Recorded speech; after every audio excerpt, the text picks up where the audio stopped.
Assalamualaikum warahmatullahi wabarakatuh. Yang saya hormati Bapak Nurdiansyah MPD selaku dosen pengampu mata kuliah Sejarah Indonesia Masa Kolonial. Kembali lagi dengan saya, Lili Suryani Putri, dengan NIM 251-26633 dari Prodi Pendidikan Sejarah Fakultas Keguruan dan Ilmu Pendidikan Universitas Riau. Di kesempatan kali ini, saya akan menjelaskan mengenai pergerakan wanita. Sebelum memasuki ke pembahasannya, saya akan menjelaskan sedikit mengenai Gerwani. Gerakan Wanita Indonesia atau disingkat dengan Gerwani adalah suatu organisasi yang aktif di Indonesia pada tahun 1950-an sampai 1960-an. Organisasi terlarang ini didirikan pada tahun 1950 dan memiliki lebih dari 650 anggota pada tahun 1957. Tujuan pergerakan organisasi perempuan di Indonesia ini adalah untuk memajukan status perempuan pribumi di bidang sosial dan politik pendidikan. Dengan begitu, perempuan-perempuan yang ada di Indonesia akan mampu memberikan kontribusi yang besar bagi para pejuang pergerakan kemerdekaan Indonesia.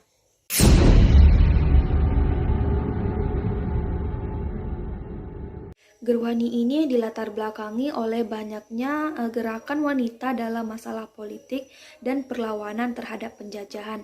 Pada tanggal 4 Juli 1950, 6 wakil organisasi wanita Indonesia ini berkumpul di Semarang.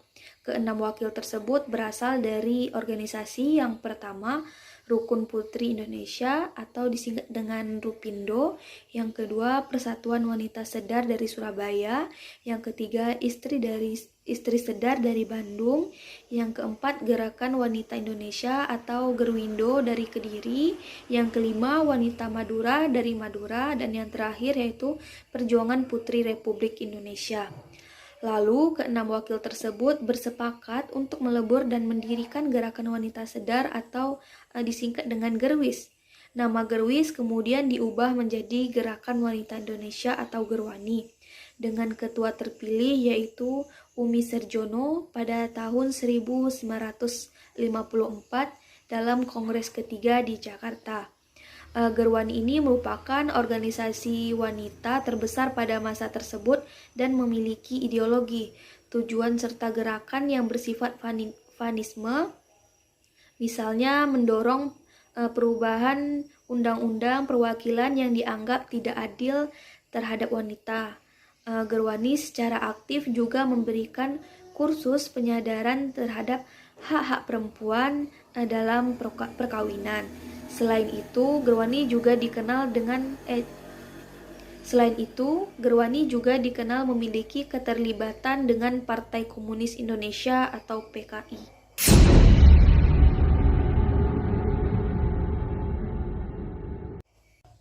Gerakan Wanita Indonesia atau Gerwani merupakan kelanjutan dari Gerakan Wanita Indonesia Sedar atau Gerwis yang berdiri pada tanggal 4 Juli 1950 di Semarang, Jawa Tengah. Organisasi Gerwani ini telah memiliki lebih dari 650 anggota pada tahun 1957. Kemudian pada tahun 1963, total anggotanya sebanyak 1,5 juta orang.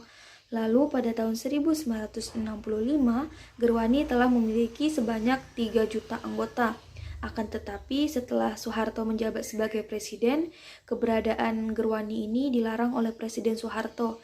Hal ini dikaitkan dengan tuduhan atas keterlibatan sejumlah anggota Gerwani sebagai pembunuh para jenderal di Lubang Buaya pada tanggal 1 Oktober 1965. Akhirnya pada tahun 1965, organisasi Gerwani ini resmi dibubar atau berakhir. Secara keanggotaannya, Gerwani ini terbuka untuk semua kaum perempuan dari golongan manapun, yaitu yang sudah berusia 16 tahun dan yang sudah menikah. Bagi yang mereka belum mencapai umur 16 tahun, serta tidak akan memihak dan tidak mendukung pada satu partai politik, agama, dan suku yang ada di Indonesia, dengan memakai nama Gerwani yang memiliki semboyan organisasi pendidikan dan perjuangan. Hal ini menjadi penyemangat dari perjuangan para kader dan anggotanya. Gerwani ini merupakan organisasi yang menghendaki agar kaum perempuan itu bisa mandiri dan bisa bekerja keras daripada bergaya hidup santai dan memiliki orientasi hidup untuk kekayaan namun tetap terkungkung. Gerwani ini juga sangat menentang perempuan yang menjadi pengikut suami dalam tindakan atau hal sebagai embel-embel suami. Setelah Kongres kedua menghasilkan resolusi-resolusi perjuangan langsung disebarluaskan oleh para aktivis Gerwani kepada semua organisasi yang ada di pelosok tanah air. Pada tahun 1955, Gerwani ini melakukan serangkaian kegiatan yang berbeda, yakni Gerwani melalui menitik beratkan perhatiannya kepada pemilu pada tahun 1955. Ketika kampanye pemilu itu dimulai, Gerwani ini memutuskan untuk ambil bagian dan mendukung kampanye untuk para calon PKI, namun tidak mengajukan nama-nama calonnya sendiri, walaupun Gerwani ini mendapatkan kebebasan.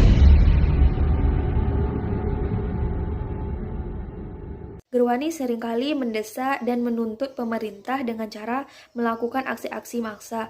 Aksi-aksi demonstrasi menjadi bagian advokasi dan kampanye segala isu-isu dan permasalahan yang berhubungan dengan kebijakan pemerintahan yang tidak memihak pada kepentingan rakyat kecil. Di setiap aksi mobilisasi, massa dari anggotanya dilakukan dengan cepat dan dikoordinasikan di setiap daerah. Kader-kader yang ada di setiap daerah tersebut bersama-sama dengan organisasi lainnya yang sekawan seperti BTI, SOPSI, Pemuda Rakyat, dan CGMI melakukan aliansi dan konsolidasi, melakukan aksi-aksi bersama menolak bentuk tindakan ketidakadilan yang tidak sesuai dengan program-program perjuangan yang telah dibuat dan diperjuangkan oleh Gerwani tersebut. Program kerja pertama dari Gerwani ini adalah mengenai masalah hak-hak wanita. Titik perhatian kedua dalam program kerja Gerwani adalah mengenai hak-hak anak. Kehidupan anak sangat erat dalam rangkaian pergerakan peran wanita dan dalam hal ini adalah ibu. Namun pada tahun 1961, Gerwani ini mulai menitik beratkan perjuangannya pada permasalahan krisis ekonomi yang terjadi dalam negeri. Oleh karena pemerintahan tidak merespon tuntutan-tuntutan yang dilakukan Gerwani tersebut lewat pengiriman delegasi pada tahun 1958 dan pertengahan tahun 1959. Demonstrasi bersebaran terjadi pada awal tahun 1960 yang juga diikuti oleh para perempuan dari SOPSI dan Kowani. Sejumlah aksi-aksi menolak kenaikan harga juga terus dilancarkan. Gerwani juga aktif dalam perjuangan merebut Irian Barat. Selain itu, Gerwani juga aktif dalam membantu TNI dan menumpas pemberontakan PPRRI Premesta. Kerjasama dengan organisasi-organisasi lainnya dalam memperingati hari-hari besar nasional.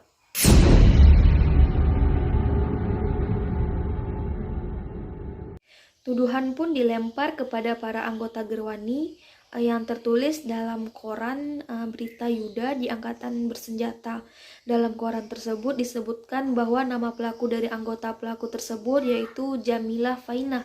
Jamilah Fainah pun berkata dengan tegas hal yang terjadi pada saat itu. Ia dipaksa menari di hadapan para jenderal sebelum peristiwa pembunuhan terjadi. Selain itu, berdasarkan dari hasil visum, tidak ada ditemukan adanya tanda-tanda bahwa para jenderal tersebut tewas karena dimutilasi seperti yang dituduh kepada anggota Gerwani tersebut. Justru dari hasil visum memperlihatkan bahwa para jenderal tersebut meninggal akibat dari luka tembakan. Keenam mitos terkait Gerwani tersebut dalam lubang buaya kemudian diwujudkan dalam bentuk Monumen Pancasila Sakti Lubang Buaya di Jakarta. Baiklah, itu saja yang dapat saya sampaikan. Terlebih dan kurang mohon maaf. Wabillahi taufiq wal hidayah. Wassalamualaikum warahmatullahi wabarakatuh.